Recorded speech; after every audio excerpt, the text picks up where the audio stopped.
పరిశ్రమల శాఖలపై సమీక్షలో ఏపీ ముఖ్యమంత్రి చంద్రబాబు నాయుడు కీలక నిర్ణయాలు తీసుకున్నారు. 100 రోజుల్లో నూతన ఇండస్ట్రియల్ పాలసీకి శ్రీకారం చుట్టారు. రాష్ట్రంలో పరిశ్రమల స్థాపనకు పూర్వ వైభవం రాబోతుందని చెప్పారు పరిశ్రమల శాఖ మంత్రి భరత్. దేశంలోనే ఉత్తమ పారిశ్రామిక విధానాన్ని ఆంధ్రప్రదేశ్లో తీసుకొస్తున్నట్టు చెప్పారు.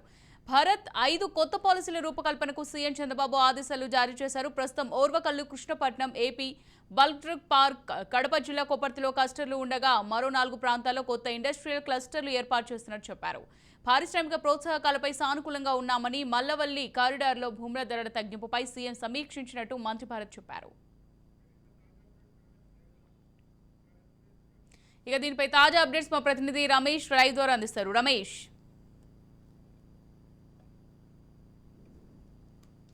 దగ్గర నుంచి కూడా పాలనలో దూకుడు పెంచారని చెప్పుకోవచ్చు. ఎందుకంటే ముఖ్యంగా అటు రాజధాని అంశం కానీ, పోలవరం ప్రాజెక్ట్ కానీ ఇప్పటికే ఢిల్లీకి 3 సార్లు వెళ్ళినటువంటి నేపథ్యంలో అనేక అంశాలపైన కూడా చర్చ జరుగుతున్నటువంటి పరిస్థితి కనపడుతుంది. అయితే పూర్తి స్థాయిలో ఈ రోజు సీఎం చంద్రబాబు నాయుడు ఏదైతే మరి పరిశ్రమ శాఖ మంత్రిగా ఉన్నటువంటి టీజీ భరత్ తో కూడా సమీక్ష నిర్వహించినటువంటి పరిస్థితి.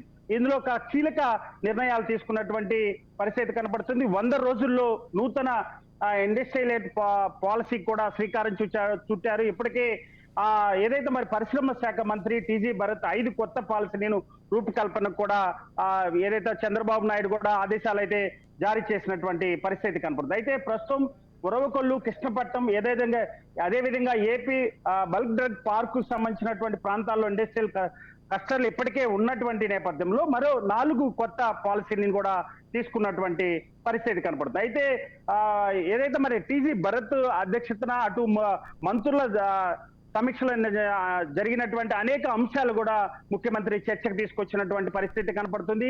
గతంలో ఏదైతే వైసీపీ ప్రభుత్వంలో పరిశ్రమలు పూర్తి స్థాయిలో అటకెక్కినటువంటి నేపథ్యంలో కూడా ఖచ్చితంగా రానున్నటువంటి రోజుల్లో మంత్రుల సహకారంతో అటు ముఖ్యమంత్రి నారా చంద్రబాబు నాయుడు కూడా దీన్ని ముందుకు తీసుకెళ్లేటువంటి అవకాశం ఉంది. అయితే పరిశ్రమలకు సంబంధించినటువంటి ప్రోత్సాహాలు ఎక్కువగా ఇవ్వటమే కాకుండా కూడా రానున్నటువంటి రోజుల్లో మరింత అభివృద్ధి చెందే విధంగా కూడా చంద్రబాబు నాయుడు అడుగులు వేయాలని చెప్తున్నారు.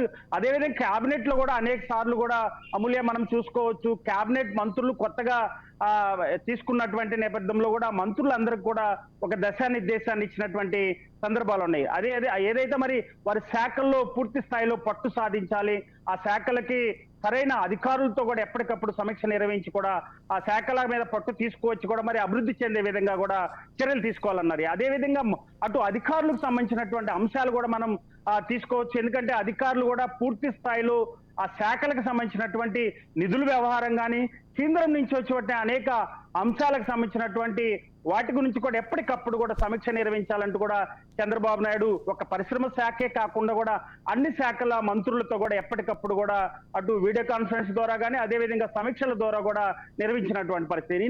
మొన్న జరిగినటువంటి 6 రోజులు సభలో కూడా మనం చూసే అసెంబ్లీ సభలో కూడా అనేక అంశాలు చర్చకొచ్చినటువంటి పరిస్థితి కనపడుతుంది. అనేక శాఖలకు సంబంధించినటువంటి అంశాలు చర్చకొచ్చాయి. రానున్నటువంటి రోజుల్లో శాఖలు అభివృద్ధి చెందే విధంగా కూడా ముందుకు సాగేటువంటి అవకాశం ఉంది. అదేవిధంగా 4 అంశాలకు సంబంధించినటువంటి పరిశ్రమల ప్రజలకు ఎంతో ఉపయోగం ఉంటుంది. రానున్నటువంటి రోజుల్లో ఖచ్చితంగా మరింత డెవలప్మెంట్ చేసేటువంటి అవకాశం అయితే ఖచ్చితంగా కనపడుతుంది. అమూల్య, రైట్, థ్యాంక్ యూ రమేష్.